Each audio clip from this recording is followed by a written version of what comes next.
Welcome back to my whiskey pick of the week.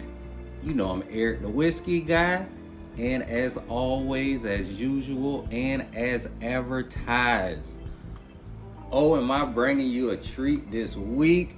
We've been on a nice little run lately. We had a couple of bangers a little bit, so I'm kind of excited for this week. Get my hands on this one.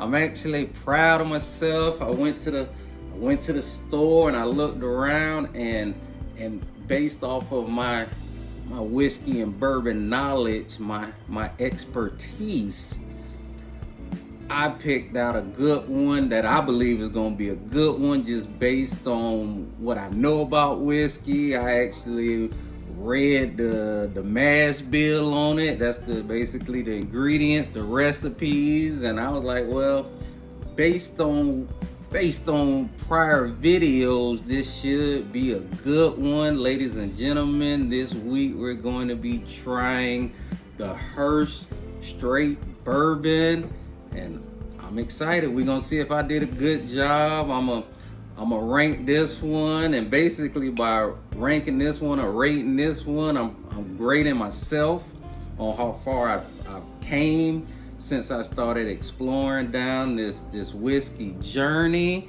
So let's just dive right into it. But before we do that, I'm gonna give you a little background, a little history on the company. The company was founded in 1974, a guy named A.H. Hirsch. He took over distillery in Pennsylvania. Now, since 1974, they closed down. They had to file for bankruptcy. So the distillery is closed, but they still kind of consider that their headquarters. They get it sourced out of Lawrenceburg, Indiana. Anytime that I see that it's sourced out of Lawrenceburg, Indiana, I get a little excited. That's starting to become I believe is MGP. They're starting to become the Costco, the BJ's, the Sam's of bourbon and whiskey, and they're kind of taking over a little bit when it comes to sourcing out. But I kind of give you an example. It seems like if this was Willy Wonka in the chocolate factory, everyone knows Willy Wonka. Everybody knows the story about the chocolate factory, and you go to the store and you see Willy Wonka and you grab it, and you look on the back and you see that it was made at Hershey's in Pennsylvania. You may be a little upset, or you may think twice if you really want to buy it because it's not the Willy Wonka factory. But that's basically what it is, and I like it because I like Hershey's. So even if I seen Hershey's on the bag, I'm like, okay, I can roll with that. So I'm always looking at the positive, especially when it comes from whiskey from that area. I haven't had one yet that I was like, you know what, just throw it down the toilet. So that's a perk. That's a good thing that I've noticed. So yeah, so they opened in 1974. Obviously they had their ups and downs. Now the company really doesn't really say too much about like when this one I believe is the Horizon, when the Horizon was made, and I kind of understand that since they're not using their distillery. One thing that I've noticed, the worst thing you can say in the whiskey and bourbon industry is, I just started making bourbon last year. That's a no-no. People do not like it, so they always go back and they try to go back into the history, and they took it a little further. I believe the distillery, the one that's in Pennsylvania, that been around for 200 years. I don't know what they were making. They were probably making dry gin or something, because the English people was here, so that's what they love, some gin. So it's probably was a Kendrick or something, distillery or whatever gin that they make over there in London. So it is what it is. So it's still new.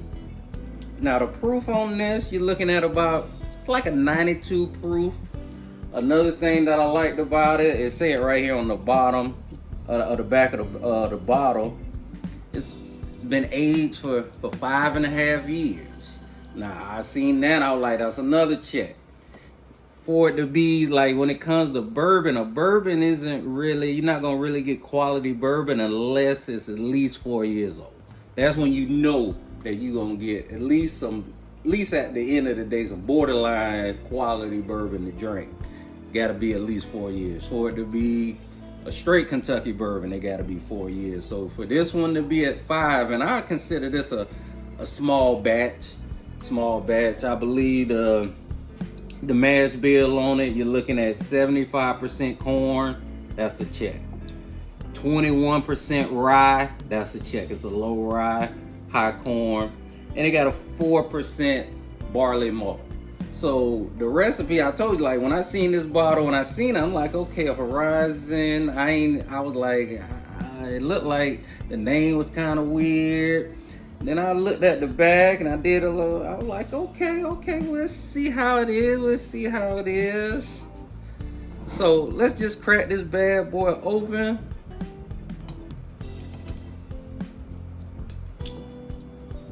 Kind of excited to see how I did. Usually, I usually look for a nice bottle, and it got a nice one. I like the eye candy of it. So I'm a big sucker for it. If I like the bottle, chances are I'm gonna buy it. So that was going for him as well. I like the cork. Not too bad.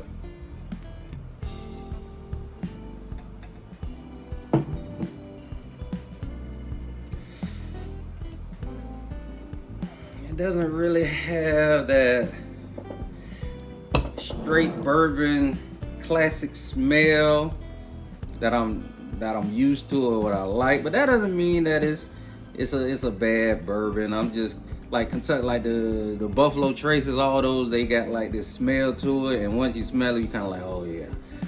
I look for that every time. It was like back in the day when you used to buy weed, you smell the bag, and remember that first time you got that good bag, that good smell. Every time that you open up a bag, that's what you expect. And I feel I do the same thing with the bourbon.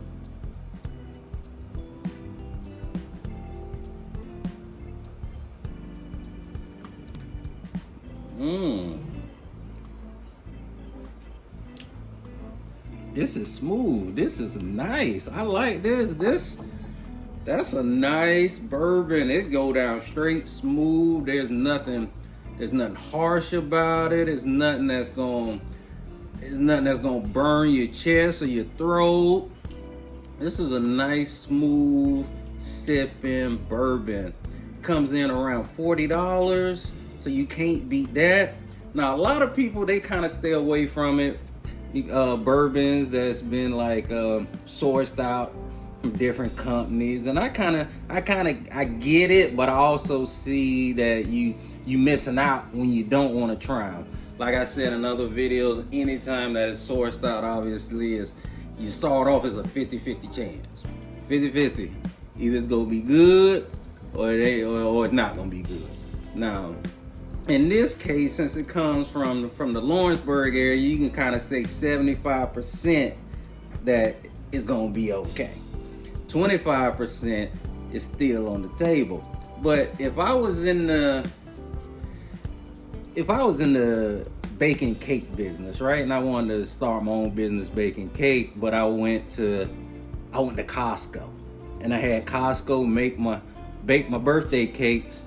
But I said, you know what, I'll put the icing on it, because that'll make me feel better if I sell it for $20 more than what y'all selling it for. I can actually say it's my cake because I'll put the icing on it. Now, a lot of people, they buy the cake and they love the cake. Oh, you got the best cake in town. I haven't had a cake like this in a while.